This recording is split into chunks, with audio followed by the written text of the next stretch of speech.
Hey, it's 13 here. And just wanted to apologize for not uploading for a few days. Um as you know, I have rabbits and one of which actually had gone missing a couple months ago. And this is going to be a bit of a sad story. Um One of our neighbors came over a couple days ago, Tuesday, Monday, Sunday. So he came over about 4 days ago and asked if we had lost a rabbit. Of course we had. And she mentioned that she's been seeing a white rabbit in her yard and has been going into the yard behind her house, which is we have a laneway which goes from our street up towards the highway, which you can cross over to get to the train station or go into town to go shopping and all that sort of thing.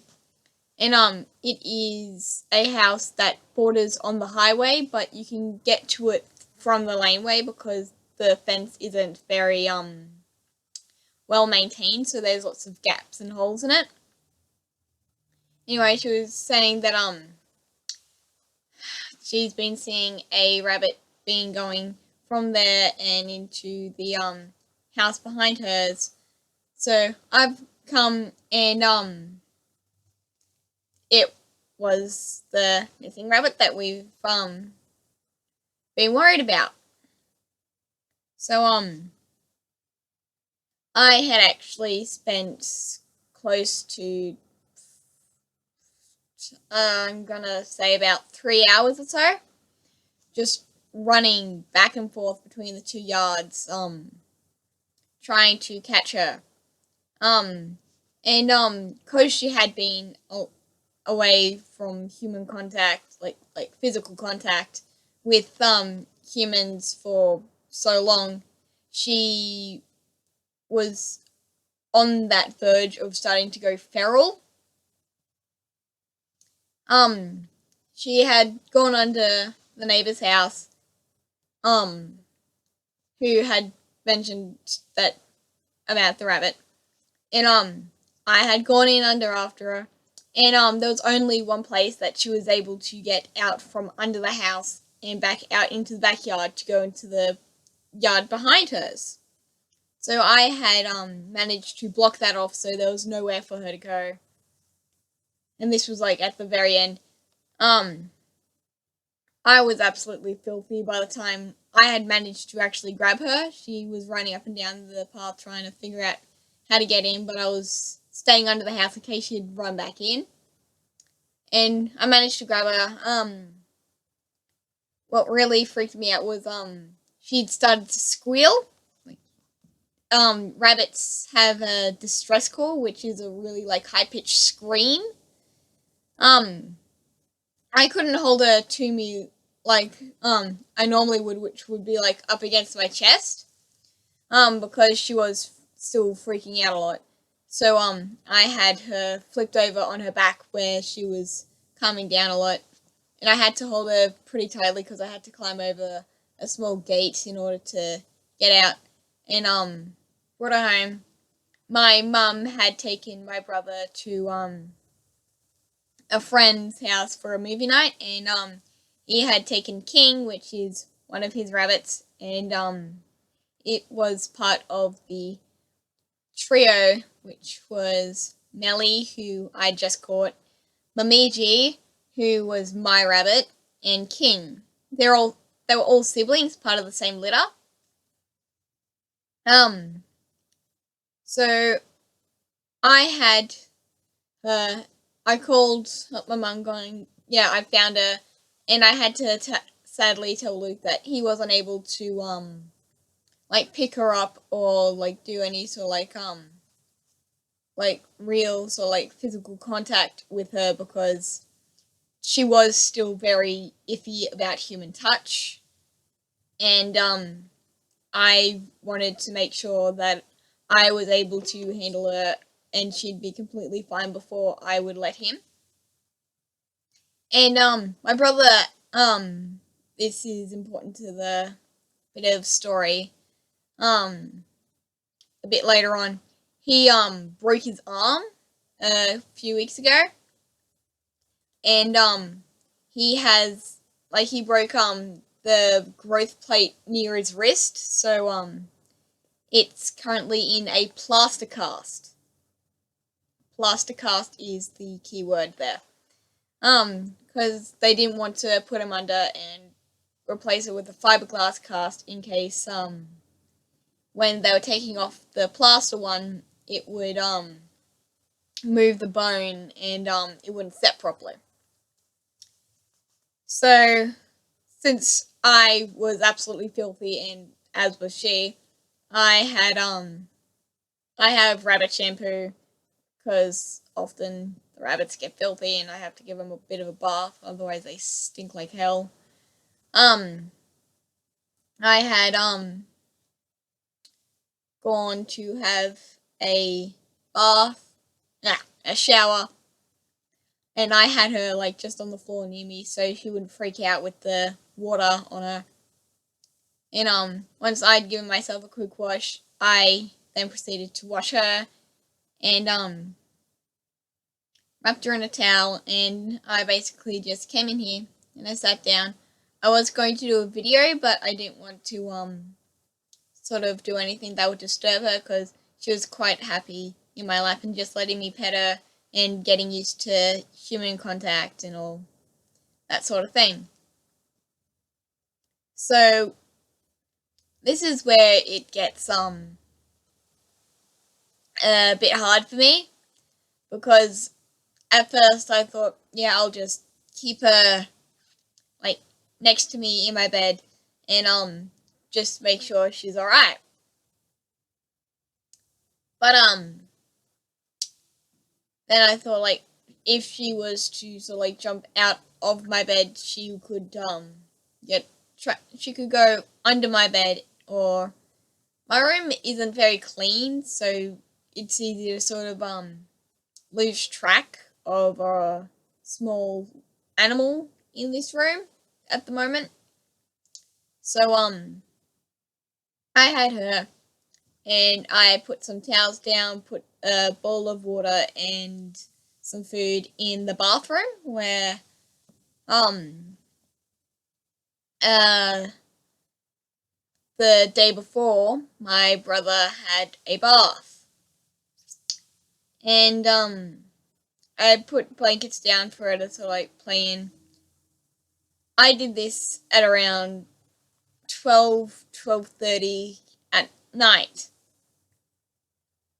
And I thought I should probably let the water out of the bath because one of the rabbits like only this one particular rabbit, which is Mamiji, which is mine, has I've ever known to jump from the floor into the bath and then jump out and all that. So I thought, oh, I should probably let the water out, but I didn't want to do that and have the water spook her. So I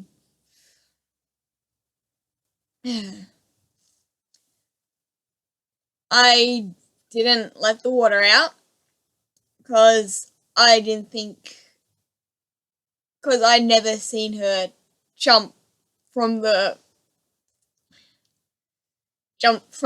floor to, like, I'd never found her like in the bath because like every other time like the water's been drained and all that. So I left for the night and I don't know if I just didn't hear it as I was trying to go to sleep, or if it happened after I had gone to sleep. But the next morning, around 7ish, I'd gotten up and sorry, I had gotten up and I went to check on her, and I didn't see her at first, but I it was only out of the corner of my eye that I actually see it. I turned, and she was in the bathtub, floating, and I full on freaked. I had grabbed a towel, I laid it down, and I lifted her up, and pretty sure the term is rigor mortis, where she had gone stiff.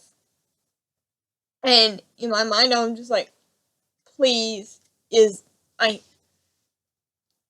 there was still a chance of being able to sort of revive her, because I didn't know at what time it happened. All I know is that she was there and she had passed away and she had drowned. And I probably spent about 20 minutes or so trying to revive her. And it was at this point, like, I had wrapped her in a towel and I had held her up trying to get the water from her lungs. I did everything I could because I had actually taken a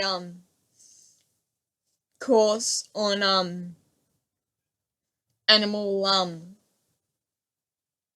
CPR, like animal first aid, where it's basic CPR and if there's like wounds and all that as part of my volunteer animal rescue course that I did.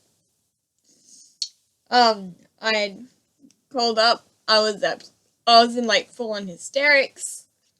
Called mum and told her what had happened. And my mum came home. She had left my brother at a friend's because that's where they were.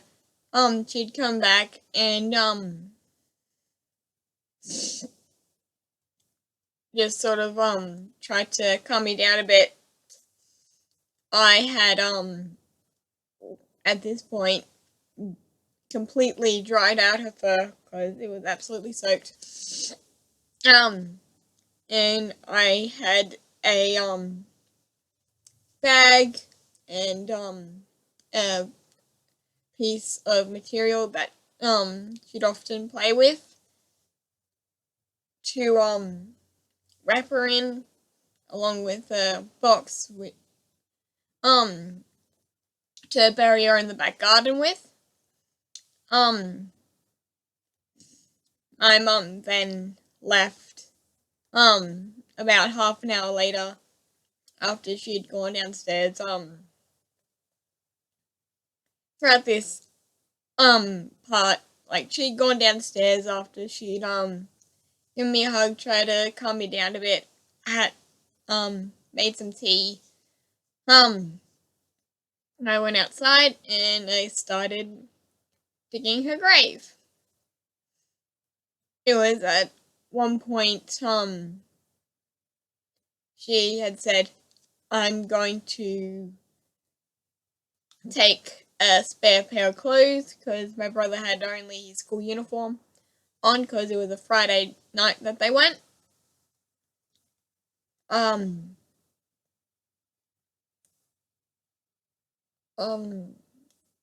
Just realized if my brother watches this video, he's going to be absolutely devastated, so I'm going to be age restricting this video because I know I'm not going to be letting him see this.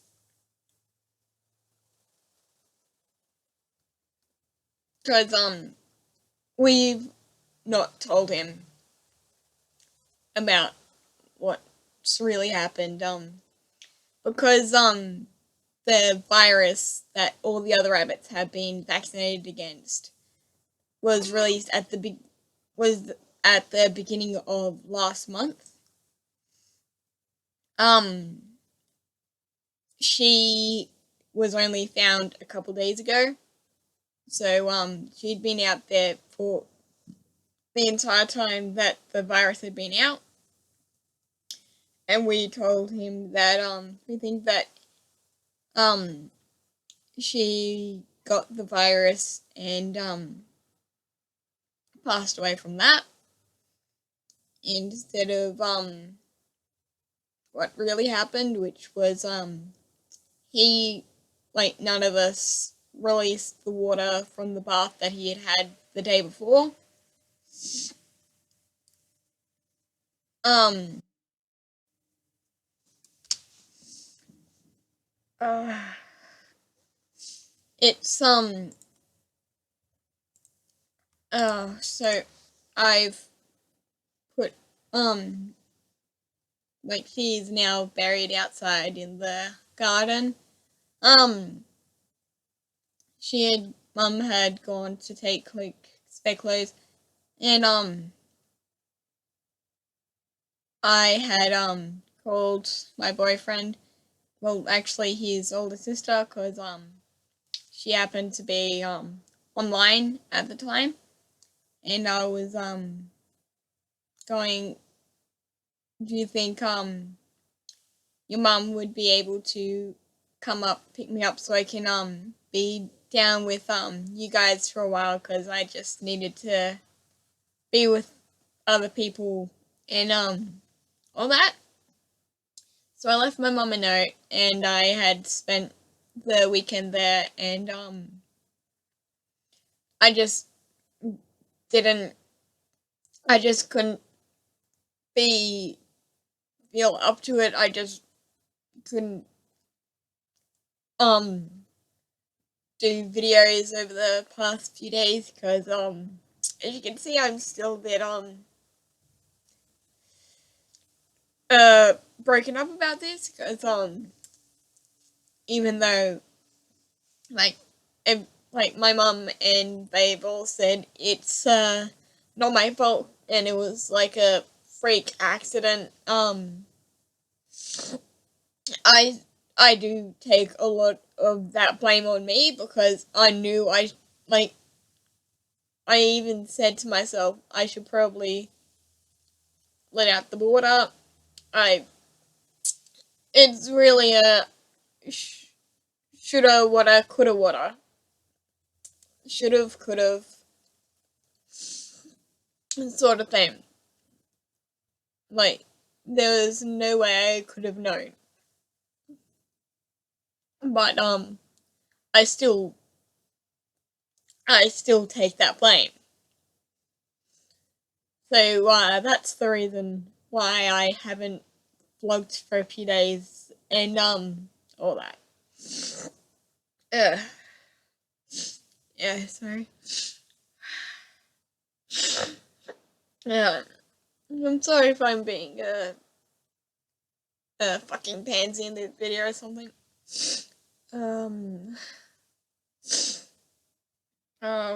What else is there really to say though? And not much really, I guess. Anyway, it's getting to 20 minutes now. The places where you can contact me are down in the description below.